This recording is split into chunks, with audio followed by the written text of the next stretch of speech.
parking lot of the park, girl. Whatever method used is all right with me. What's going on? We down here for Potomac, okay? Let's get down here. Let's talk about Potomac a little bit. That it can't be wrong to do. Go ahead and like, subscribe, and comment. Let us even know you stopped by. I was trying to figure out where I'm gonna park. So Real Housewives of Potomac came on last night. It was interesting. We got to see little Cameron sip and see. Here's her little cute self, her little fat self.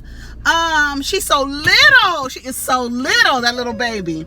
Shout out to Wendy and Cameron and her family.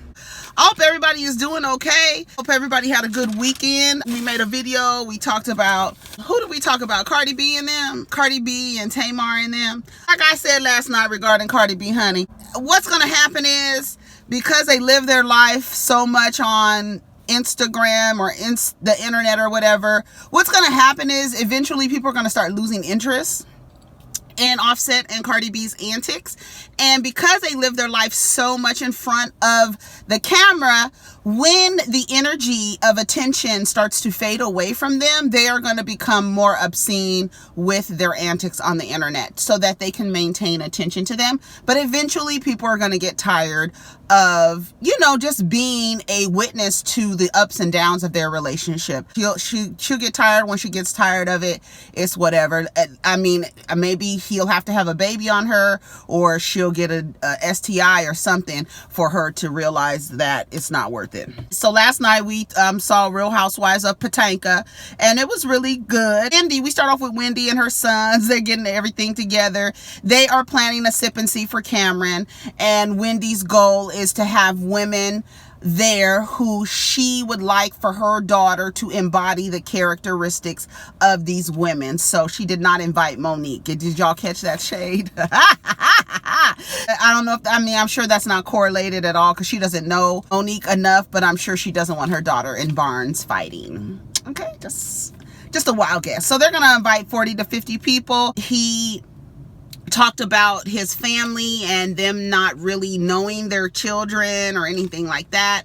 And it's so funny because that happens a lot throughout families throughout the country. It doesn't matter socioeconomic level, it doesn't matter race. There are families who do not know their grandkids or their nieces and nephews because someone is estranged from the family for whatever reason. And I could kind of relate to that. I'm estranged from my family, but that's by my choice. Otherwise, they would want to continue to imprint the toxicity of the family dynamic into my children. And that's the reason why I no longer am around my family and both sides of my mom and my dad's family. And that's a different reason, but still, they are not spending time with their grandkids the way, and they're missing out on those things. And these husbands, parents, and siblings, and his brothers and sisters, they're missing out on, and maybe they're not missing out, shit. Of course, she said the siblings chose their parents' side naturally. That's just how it goes. That's just tradition. So Michael and Ashley, they go to Ashley's therapist. Ashley's like, oh, I brought somebody with me this time. And I'm glad I watched it again, because when I was watching it the first time, I was like, is this a regular therapist? I always side-eye the therapists that come on these reality shows, because I always think like, is this a one-time thing you're going to this therapist, or is this somebody that you go to? And when I saw it for the second time this morning, Ashley goes to this person. So she already has an established relationship with this therapist. But what I did notice about that scene with Michael and Ashley is that, one, Michael did not refer to his child as Dean. He referred to it as that baby, that baby, that baby. He said he felt pushed out and isolated. And then he brings up some childhood trauma that he experienced and kind of uses that as an excuse as to why he keeps dipping out on Ashley. Ashley explains to the therapist, we had an arrangement in our marriage that I no longer want to follow. We had an agreement that when we would dip out, well, we would do it together, and now he's not doing it with me. And that happens a lot. We hear those stories a lot. You have threesomes, and then the other partner, whoever male or female, go out and they go with the person that was the third person, and or not even going towards that third person, but now, you know, they have a taste of somebody else and now they want to continue to, you know, cheat or whatever. So Ashley says she no longer wants to have that in her relationship. I didn't understand why they needed to help Ashley up at the end of the scene. I didn't get what that was about, but I noticed that Michael just kept calling Dean that baby, that baby, that baby.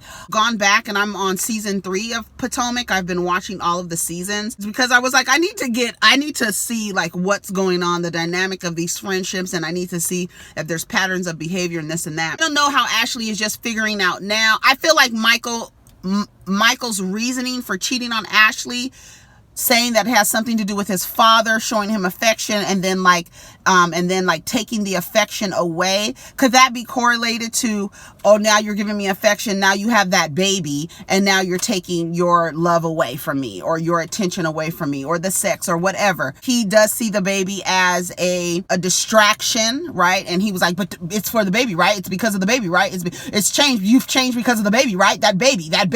Like, Michael wanted the baby and then Ashley didn't. Now Ashley has the baby on baby number 2. And so I felt like I don't know. I feel like his reasoning, it could correlate, but I feel like it's bullshit. I just do. I feel like it's bullshit. He wanted to make it clear that it's the baby that has kind of is the reason, but Ashley wasn't pregnant when you was slapping asses in season 1. Ashley wasn't pregnant when you was saying you want to suck Juan's dick. Ashley wasn't pregnant when you was down to Instagram. When Karen had her tax issues, there was something on Instagram where you were in London and you had some gay lover, is what the headlines read. That was just in season 3. So Ashley wasn't pregnant. So I'm trying to figure out now that Ashley has that baby, now all of a sudden you need to cheat. So I don't understand how that, it doesn't go. So it just sounds like a bunch of excuses for me. Baby, they showed a clip of Robin at one of Juan's games. Baby, Juan came out. You know, the head coaches, when they come out dressed, they be looking fine as hell. Juan Dixon is a fine MFer. Do you hear me? Wendy calls Ashley and invites her to the sip and see and tells her to wear pink. We see that she wears purple, and Wendy calls it out as soon as she sees her. She says, oh, I love your shade of purple. Bitch, I asked you to wear pink, and it's on camera, and you did not wear pink. I'm sure you have something pink. Karen and Ray, they go for a walk. You know, Karen brings up, let me just say this about this scene. I loved it. I love this scene. I love them walking. I always say, when you are in conflict with your partner, with your child, with whomever, I've learned to take a walk with that person, because let's go for a walk. Let's just go for a walk. We can walk and talk, and we can get our feelings out as we walk. And I have learned that is a good kind of like a way to cool down, a way for people to get their feelings out or whatever. I love it. I love that scene. I love that they were walking. I love that Ray was very clear on what his issues were. It was a stark difference from what we just witnessed with Ashley and Michael. It really was. He said, I had a problem with you saying that you weren't in love with me, and know that I'm not the same woman. She should have added, and you're not the same man. She should have added that. And you're not the same man. He's getting older, stuck in his ways. I noticed that when Karen said that she's worked hard to get to where she was, he said, we have worked hard. We have worked hard. I said, okay, Ray. Ray's like, honey, without my support and my money. But Karen said she got her own money. But I feel like Ray was like, bitch, I've supported you. So we've worked hard to get to where we are. I noticed that he added that in there. She asked him straight out, does it bother you that I'm no longer just your wife, that I'm this and I'm that and I'm this and that? And he says, well, you're not giving me the attention that I feel that I deserve. And he's communicating. He's telling her. I think it's great that he was just actually. And I love the fact that she was like, well, I can't believe you would say that. He's like, well, I'm not saying it to make you feel any kind of way. I'm saying it because this is how I feel. I'm basically, which I appreciate. I'm going to tell you the truth about what you're asking me. You may not like it, but I'm not going to mishandle my truth in order to make you feel comfortable about how I feel about you. If you want to know how I feel about us in our relationship, it's going to be honest. You may not like it. Like Karen said, I'm glad you were honest, but I don't have to like it. And I'm glad that they had that conversation. He says you got to be the public figure. You got to be the mother. You got to be the wife. You got to do all of that. And he's like, I'm just making sure we are growing together. I feel like this fame and fortune has gone to your head. Now,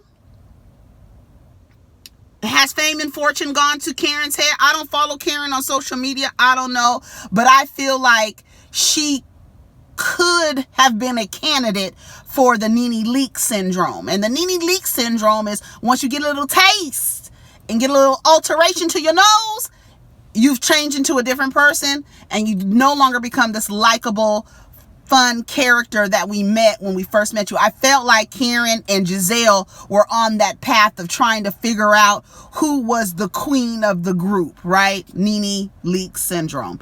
And I felt like it was a stark difference between what we saw with Ashley and Michael and his excuses and Ray and Karen and their explanation and speaking forthright. And you could see like 20 years of marriage to an older man, right? And then you see what, 5 or 6 or 7 years of marriage with an older man. You see where Ashley is with her older man. He's already older. You're going to end up like Karen. I don't think that Ashley is going to stay married to Michael much longer. I think it's great that she did the post-nup. Heartbreakers 2.0. Sheila's daughter done learned well, honey. She done learned well. And you see she threw it in Candiace's face at the end of the episode. We go over to Candiace. She's in her car talking to her mother on the way to give a statement to the prosecutor because she is going to file charges and file a complaint against Monique.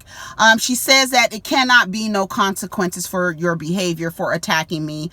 Her mother says, just tell the truth. The truth will come out. You know, I'm here to support you. That's what I'm supposed to do. I love you. Candiace starts crying again. I say, Candiace, last night I said, Candiace, you need to come up with a handkerchief line. She cried 2 times. Let me tell you how beautiful it looked for you to pull out a beautiful handkerchief to dab your eyes. Because what I did notice when Candiace first came to Real Housewives of Potomac, like I told you, I've been watching the old seasons, she was crying a lot, but she didn't have no napkin in her confessionals. She didn't have no napkin when she was out. She's a crier. Trying to figure out why she cries so much, because I used to be a crier. Like, I'll cry at anything, baby. I was watching a reaction video, a compilation of a reaction video to Stranger Things, to the last season of Stranger Things, the last episode. I was watching other people's reaction and I started crying, baby, because when they thought Hopper died, I started crying, bitch. I was like, why am I crying? So I know what it is. I've always been told, stop crying. You can't control things. You know, I'm a crier. That's just how I express my emotions, whether I'm angry, whether I'm sad, I'm happy. My tears flow. So I think it would be great for every time, Candiace, you know that you're a crier, bitch, get you a handkerchief line. And so when you pull out and you ready to stab your tear ducts, you have a pretty scarf or a pretty handkerchief to lock in the moisture, because what you're trying to do is keep tears from falling out of your tear ducts, and you look absolutely crazy. But I'm tired of seeing those lunch cafeteria room napkins hitting your face, okay? And that can't be good for your skin, and underneath your eyes is very sensitive, so you don't want any hard materials underneath your eyes, Candiace. I'm trying to tell you, girl, you better act like you got some sense and get you a handkerchief line. Anyway, so she starts crying in the car. I'm trying to figure out why Candiace cries so much, but I don't know. That's just the way there's probably no reason. I just feel sad and I'm crying, and this is how I'm expressing how I feel about whatever situation. Robin, we get to Robin. Robin is selling some baseball caps, some caps. They're not baseball caps.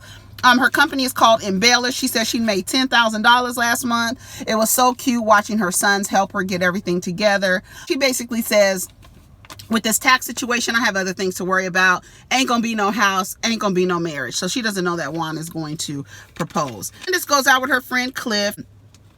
They're sitting down having dinner, and he asked, she telling him about, going to the prosecutor, and he was like, so what do you want to happen? She was like, I want her to be prosecuted to the fullest extent. You can't, now listen to Candiace, you can't attack someone and there be no consequences. He asked her, how do you feel? And she says that she feels, I wrote the word down, panic. I don't know why I wrote the word down, panic, but she has Post-its written around her house that says you're okay. So Candiace is not slick, honey. She's not slick. Just like Karen said, if her wig would have fell off and hit the floor, she would have been laying right next to that wig. We know what you're doing, Candiace. And would I advise anybody who has gotten into a fight with somebody to tell everybody, bitch, I feel like I'm in a panic, I'm so crying all the time, I need Post-it notes to tell me you're showing emotional distress. We know what you're doing, Candiace. And could it really be that she's under, emotional distress? And yes, because you've just been attacked by someone, beat up really by someone that you considered a friend, that you didn't think would escalate this far. You never thought that would happen to you. So sometimes you just crying out of disbelief, like, I can't believe this fucking happened to me. And then you're mad too. So I think part of the reason why she pressed charges was because she heard that Monique didn't have any remorse, and Monique has still not apologized to this day. Maybe she's waiting for the reunion. Then Candiace mentions the social media aspect, and based on what I've seen on social media, Candiace, she's been getting a lot. I mean, people just don't like Candiace. So even people who don't like Candiace, they're automatically going to side with Monique in this situation. And so she's been getting bullied, or not bullied, but like, a lot of people talking shit to her. Do you talk shit online? Yes, you do, Candiace.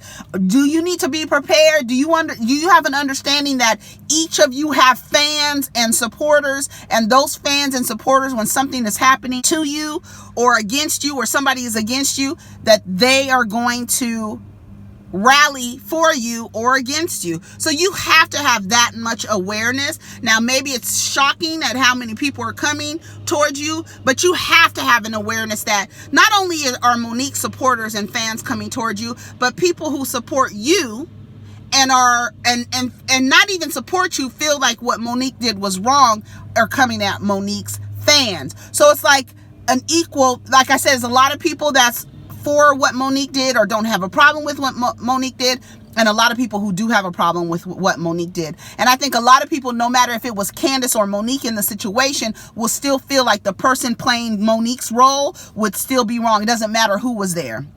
And that's what I had to tell somebody over the weekend. Like, would your opinion and perspective and, opinion about this whole situation be the same if the roles were reversed? If Candiace would have beat Monique's ass the way that Monique beat Candiace's ass, would y'all still think that Candiace was in her right? If everything was exactly the same and switched around and the roles were switched, would y'all still think that it was okay? Or would you be like, oh my God, she's aggressive, she pulled out a butter knife on Ashley after she asked Ashley to get the fuck out her house? Or what would it be? Because that's what people are using. Even Ashley used that later as a point of reference to Candiace's behavior. However, an episode ago, Giselle ran it down on Monique's behavior. And when I go back and watch these old episodes, Monique has it's been a theme that Monique is a fighter. It's been a thing, like when she talks and she says, oh, I would have got in if Charisse would have said that to me. Remember when Charisse told Candiace, did your mother buy your ring? Right? And Monique was like, I would have been all up in Charisse's face, like, yeah. Well, you had an opportunity. Where was you at? You was in the wrong person's face, okay? But she tells her friend that she does not feel the full weight of support from Karen. And you're not, because Karen is in the middle. Karen is neutral.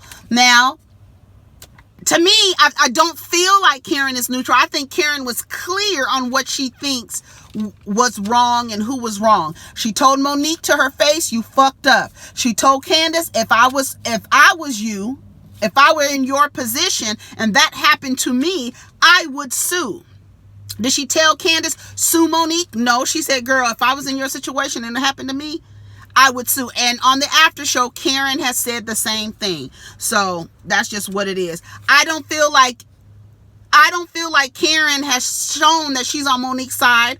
I feel like she's been clear that Monique was wrong. I don't know what expression or demonstration Candiace wants from Karen, but you're not going to get the full weight because she supports Monique and she supports you, so you're gonna get half of the weight. Okay. Wendy goes to the museum for Cameron's sip and see because she wants her daughter to be artsy and with culture and this and that, so she has her sip and see at a museum, which I think was a great idea. Wendy makes a statement that no matter how old you are, you still need your parents, and he's gonna send a text to the mom to invite everyone to Cameron's sip and see, and they show the text and he sends it. Ashley goes over Uncle Lump's house. Honey, I can't wait till Ashley gets used to not carrying that damn stroller everywhere. Girl, if you don't take that baby out and hold the baby in one hand, hold the baby in one hand, hold your diaper bag in the other hand, and if you want to hold the damn, what do you call it? What do you call the thing? The car seat, so that the baby could sit in the car seat once you get it in the house, or lay the baby down, or get the jungle gym or something. But you carrying that damn stroller everywhere, girl, please, can you help me with this, girl? You carrying the damn stroller up the stairs and shit. Come on, Ashley. Sheila and her wig show up. Sheila said, I'm not going to miss this. I want to see this. So Sheila shows up. Uncle Lump is there. Sheila has a pink eye or something. You wouldn't be holding my baby with a patch on your eye, girl. Captain Hook, you're not wearing a patch, okay? Sheila. Uncle Lump breaks it down. The focus is not on him, it's on Dean. He's gonna have to put more. He's going to have more control over himself. He's going to want to have more interest in his family than in his penis. There's no excuse for what he did, and I want to holler at him. I said, come on, Uncle Lump. Yes, what I'm talking about. And see, you just need one man in your life. See, a lot of what Michael is doing, if Ashley didn't have no family to be like, girl, I don't fuck around, da-da-da-da. Tell him I want to holler at him. Tell him I want to see about him. He's not coming around because he know he ain't shit. I want to holler at his ass. Tell him I want to holler at him. You just need one man like that. So when another man does you wrong, you just need one man to be like, let me holler at him. I want to talk to him. You ain't got to beat him up. You ain't got to send him to the hospital. But let me holler at you real quick about how you treating my niece, or my daughter, or my sister, or my mother, or my aunt, whatever it is. Just one. And she has it in Uncle Lump. He said, I want to see him. I want to see him. I said, come on, Uncle Lump. Wendy was getting ready, baby. And I know y'all saw her little son. I don't know who it was, Carter or what, Cruz. I love that name, Cruz. He was tipping in the heels, honey. Did you see him? I said, come on, baby.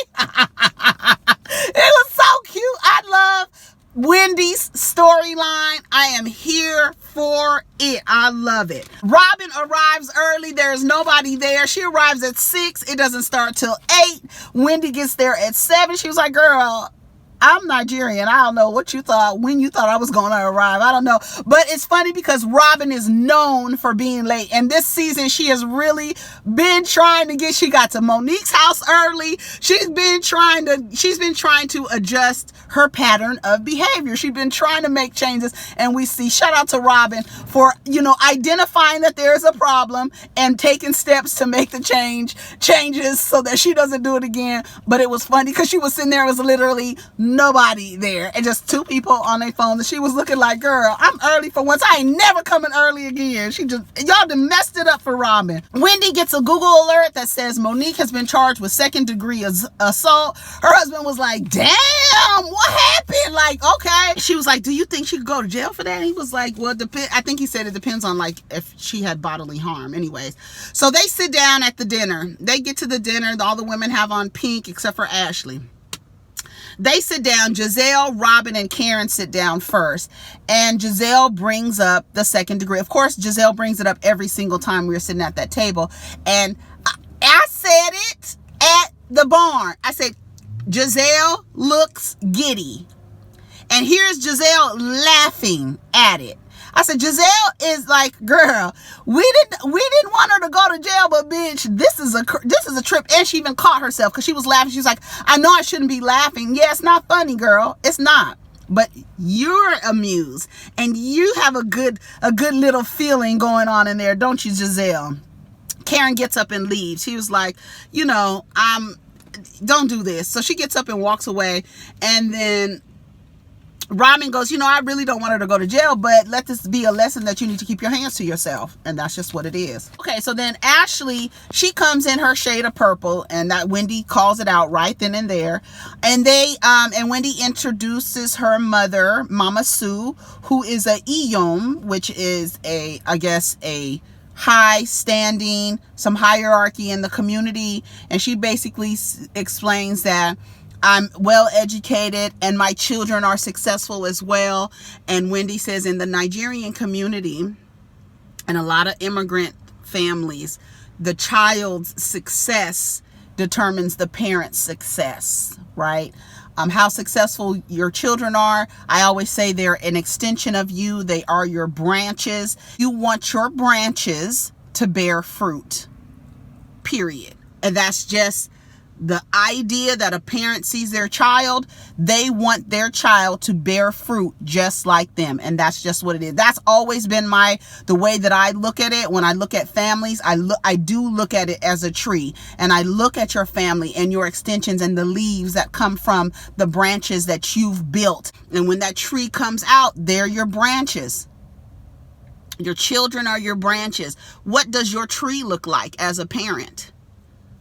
No fruit on the branches, no branches at all because your children don't fuck with you. Like, what is it? That's how I've always pictured it like that. And now there's a downside to that. There's a downside, and we could see the downside, and Wendy is showing you. And there's so many children of immigrants who are pressured to be successful so that they can be a good look for their parents. They're pressured, their parents pressure them, the family pressure them, so their culture pressures them. So there are a lot of children of immigrants who are very successful, but they're not doing it for themselves. And that is what I love about Wendy's storyline, because we get to see this played out on television, which I'm here for all of it. Candiace shows up. She's kissing everybody. They keep showing Ashley's facial expressions. They show the party. Everybody's jamming. They throwing money. The little baby is in her thing. She got her little hair wrap on. It is so fucking cute. All the money is going around and everything. And then see an image of Chris in the back. He's sitting there like, oh girl, this is a lot. Whew. I could deal with the African Americans, but the Africans, this is a lot. And then you saw the little baby. She just looked so cute. Her little hat, it was so cute. So they sit down and start to eat. Giselle's talking to Dorothy. Dorothy says she's there to support Candiace. Giselle brings up, and Candiace says, I'm stressed. So you look at all the words you listen to Candiace and all the words that she's using. Now she's stressed. Because in the episode with her friend, I don't know why I wrote down the word panic, but I don't know if she said she feel like she's having panic attack. I don't know why I wrote down the word panic, but you could see how Candiace is what she's doing to do the emotional distress type of energy that's going on. And it says it was everywhere in 5 minutes. Want the court system to do what it needs to do. And the girls were like, oh, that's a lot. I looked it up. I looked up what can happen to her if she's convicted, and that's a lot. We don't want her to go to jail. Candiace said, we don't. Because had she done it to you, would you want her to go to jail? Has she pulled your hair, beat you in the back of the head? Would y'all want her to go to jail? I don't understand how people can tell you how you should respond to you being assaulted. If she wants that girl to go to the fullest, I think that's based on you not having any remorse. So yeah, I want them to go to the fullest extent of the law. If anybody commits any kind of assault, no matter where it is, no matter on what scale or the spectrum of assault, when the person has no remorse, You have to do something about it. And you have to say whatever you need to do so this person can understand, oh, you don't have no remorse for your actions? Okay. Fullest extent. Thank you. Up to and including, I love the way Dottie, she broke that shit down. She said, you were there, weren't you? Did you see what happened? It sounded like it was an assault. Oh, yeah, it was an assault. Yeah, that's what I thought. Okay, so I don't know what y'all sitting here talking about trying to negotiate with Candiace. She's already gone down to the prosecutor's office, okay? So we don't need to. Aunt Dottie is on the case. Ashley butts in and says, well, it started as a yelling match. It doesn't matter how it started, Ashley. First of all, you weren't there. It started off as a yelling match. And then it escalated from what I understand. I was in the bathroom. So as soon as you could say, all you could say, Ashley, to me was, I heard a lot of yelling from the bathroom. I don't really know what happened. I've only heard Monique's side of the story. Ashley, you really showing that if Monique got them tapes from the basement, because we've already seen from season 1, Michael, he grabbed Katie's husband at the time, grabbed his ass, and then somebody on the crew. We already saw the footages, okay? So all you need to say is, was not there. This is from what I understand that happened, meaning what Monique told me. And I'm glad that Candiace got her together and said, I know you sticking up for your friend. I know you're sticking up for your friend, but you weren't there. So you need to be careful when you're defending somebody and you don't really know who they are. And we tell men this all the time when they stand up and they start sticking up for their rapey friends. We tell them all the time, you can't speak to nobody's character when you're not there. You're not there, and you can't. And actually, you've taken a side. And because Monique is your friend. And if you felt like you needed to defend Monique because people were talking about her while she wasn't there, all you had to say was, you know what? I don't think it's fair to talk about Monique while she's not here. There's two sides to this story. I heard a lot of yelling. I wasn't there. I didn't see what happened. But I don't think it's fair to be talking about it right here like that. That's how you defend your friend when they're not there, right? You stop the conversation. You don't add that. Try to become antagonistic to the person who is considered in this case the victim, right? And everybody's like, well, we're not going to victimize Candiace because Candiace was equal part in this. Ashley didn't see that though. We saw it. Ashley hasn't seen it. Ashley hasn't seen the tape until she saw it on the TV. That's when Ashley saw. She saw it the same time we saw it. So you, for this whole time, you've been defending Monique, and Monique told you a different story. Naturally, she's going to tell you a story that doesn't make it seem like she's completely at fault for her actions, and that's natural. Are you there? Did she pay you? Ashley says, and then Ashley says, well, you've been aggressive towards me. Everybody keeps bringing up that, you know, Candiace pulled out a butterfly switchblade machete axe on Ashley in her home, right? We watched it, right? That, y'all cannot keep using that as a frame of reference for Candiace's aggressive behavior when on the other hand, you have Monique, and we have all of the time she said she was going to beat somebody up. All the time she said she was going to be in somebody's face if they said something to her. We have a pattern of behavior. And because y'all don't have nothing to grasp on, y'all going to say, the girl picked up a butter knife and said, get out of my house, and threw the butter knife at her. If anything, if that butter knife hit Ashley, yes, could she have sued the lady for assault? But if she would have stood in front of a judge and said, I told that woman to leave my home, and she didn't, and she left and came back twice with the help of Giselle. Came back twice. Now, in some states, if Candiace shot Ashley, she would be in compliance with the law. Hello? So I'm tired of y'all acting like Candiace was running down like Jack Torrance from the damn Shining with an axe trying to kill Ashley. It was a butter knife. And I told you to get your ass out of my fucking house, bitch.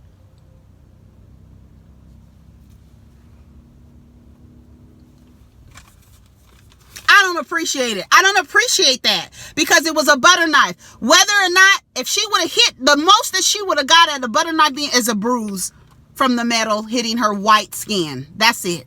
That's it. That's it. Well, is she paying you? What do I need to get paid for? I'm married to a millionaire. She says, not for long. She said, well, that's none of your business. I'll stay married as long as I am. Now, see what happened?